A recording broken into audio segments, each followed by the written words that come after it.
নমস্কার বন্ধুরা, আমি মিতালি রান্নাঘরে আমার বন্ধুদের স্বাগত। আজকে আবার আমি একটি নতুন রেসিপি নিয়ে তোমাদের সামনে হাজির হয়েছি। যদি আমার চ্যানেলে কোনো নতুন বন্ধু হয়ে থাকো, চ্যানেলটিকে সাবস্ক্রাইব করে দিও আর পাশে থাকা বেল বাটনটি ক্লিক করে দিও। তাহলে আমি যে নতুন নতুন রেসিপি আপলোড করবো সবার আগে তোমাদের কাছে গিয়ে পৌঁছবে। আজকে আমি তোমাদের সাথে চিকেন ফ্রাই রেসিপি শেয়ার করব। আমি কিভাবে করব সেটা তোমরা পুরোটা ভিডিও দেখে নিও, তাহলে আমি কিভাবে করব ওটা তোমরা দেখতে পারবে। দেখো বন্ধুরা, ঠিক এইরকমভাবে আমি চিকেন ফ্রাইগুলো করব। এগুলো সন্ধেবেলায় চায়ের সাথে বা কফির সাথে খেতে খুবই ভালো লাগে। আর তোমরা বাড়িতে একবার করে আমার কমেন্ট বক্সে জানিও কেমন খেতে হয়েছে। চলো তাহলে তোমরা পুরো ভিডিওটা দেখে নাও, আমি তোমাদের সাথে এখন শেয়ার করছি। চিকেন ফ্রাই করব বলে আমি এখানে এরম লম্বা লম্বা করে চিকেন নিয়ে নিয়েছি, আর চিকেনগুলোকে আমি পরিষ্কার করে ধুয়ে নিয়েছি। আমি এরকমভাবে লম্বা লম্বা করে নিয়ে নিয়েছি। এর মধ্যে আমি একটা ডিমকে ভেঙে নিয়েছি, সেই ডিমটা আমি দিয়ে দিলাম। আদা রসুন বাটা 1 চামচ দিয়ে দিচ্ছি। আদা রসুন বাটা 1 চামচ দিয়ে দিলাম। নুন দিয়ে দিচ্ছি আন্দাজ মতন, অল্প একটুখানি নুন দিয়ে দিলাম, তাহলে নুনটা চিকেনের মধ্যে ভালো মতন ঢুকে যাবে, ওই জন্যে আমি একটুখানি নুন দিয়ে দিলাম। এর মধ্যে আমি একটুখানি টমেটো সস দিয়ে দিলাম, তাহলে চিকেন ফ্রাইটা খেতে খুব সুন্দর হবে আর টেস্টটাও ভালো হবে, ওই জন্য একটু আমি টমেটো সস দিয়ে দিলাম। এবার এটাকে আমি ভালো করে ম্যারিনেট করে নিচ্ছি, করে আমি 10 মিনিটের জন্য এটাকে রেখে দেবো, যাতে এই মশলাগুলো আমি যা যা দিলাম উপকরণগুলো সেগুলো যাতে চিকেনের মধ্যে ভালো করে ঢুকে যায়। এবার দেখো বন্ধুরা, আমি 1 বাটি ময়দা নিয়ে নিয়েছি, আর দেখো হাফ বাটিরও কম একটু কর্নফ্লাওয়ার নিয়ে নিয়েছি। আমি এবার দেখো এই ময়দাটাকে আমি এর মধ্যে দিয়ে দিলাম, থালার মধ্যে ঢেলে নিলাম, আর দেখো আমি কর্নফ্লাওয়ারটাও এর মধ্যে নিয়ে নিচ্ছি।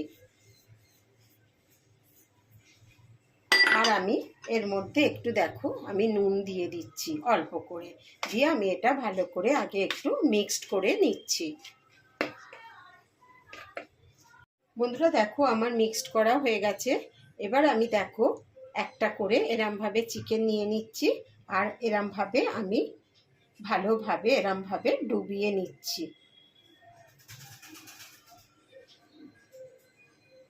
দেখেছো বন্ধুরা, আমি এরমভাবে এটাকে নিয়ে এরমভাবে রেখে দিচ্ছি।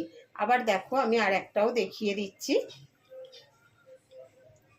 এরম নিয়ে নিলাম, নিয়ে আমি ভালো করে এটাকে ময়দা আর কর্নফ্লাওয়ার যাতে ভেতরে চলে যায়, নুনটাও যাতে যায়, আমি এরমভাবে করে বেশি চাপবে না, এরমভাবে আমি সবগুলো করে নিচ্ছি। দেখো আমি এরমভাবে সবগুলো করে নিচ্ছি। দেখো বন্ধুরা, আমার সবগুলো হয়ে গেছে, আমি সবগুলো করে নিয়েছি। এবার আমি এগুলোকে তেলে ভেজে নেব। বন্ধুরা দেখো আমি ওভেন জেলে কড়া বসিয়ে দিয়েছি, আর কড়াতে আমি সাদা তেল দিয়ে দিচ্ছি। আমি সাদা তেলে এগুলো ভেজে নেব, তোমরা ইচ্ছা করলে সর্ষের তেলেও ভেজে নিতে পারো, কিন্তু আমি সাদা তেলে করে নিচ্ছি। তেলটা গরম হলে ওগুলো আমি ছেড়ে দেবো। দেখো বন্ধুরা তেলটা গরম হয়ে গেছে, এবার আমি তেলের মধ্যে এগুলোকে ছেড়ে দিচ্ছি। দেখো আমি এরমভাবে ছেড়ে দিচ্ছি।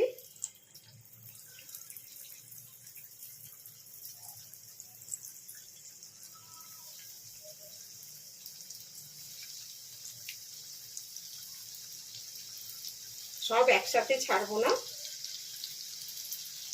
তাহলে এগুলো ভালো ভাজা হবে না একসাথে সব ছেড়ে দিলে। আর আমি ছাড়ছি না, আগে আমি এই কটা ভেজে নিচ্ছি। দেখো বন্ধুরা 1 পিস হয়ে গেছে, আমি 1 পিস উল্টে দিয়েছি।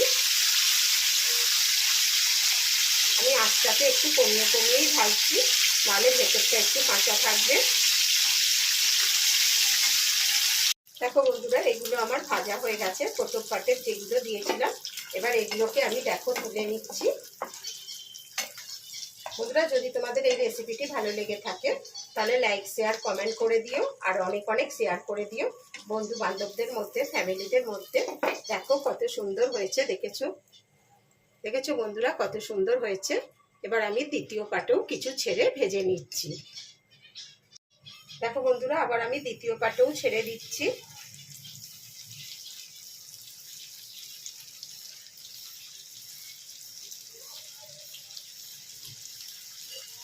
আমি ছেড়ে একইভাবে ভেজে নিচ্ছি। দেখো বন্ধুরা, আমার চিকেন ফ্রাই হয়ে গেছে, আমি সার্ভ করে দিচ্ছি। যদি তোমাদের এই রেসিপিটি ভালো লেগে থাকে তাহলে আমার চ্যানেলটিকে সাবস্ক্রাইব করে দিও, আর পাশে থাকা বেল বাটনটি ক্লিক করে দিও। তাহলে আমি যে নতুন নতুন রেসিপি আপডেট করব সবার আগে তোমাদের কাছে গিয়ে পৌঁছবে। তোমরা ভালো থেকো, সুস্থ থেকো। আমি আবার একটি নতুন রেসিপি নিয়ে তোমাদের সামনে হাজির হব। ধন্যবাদ।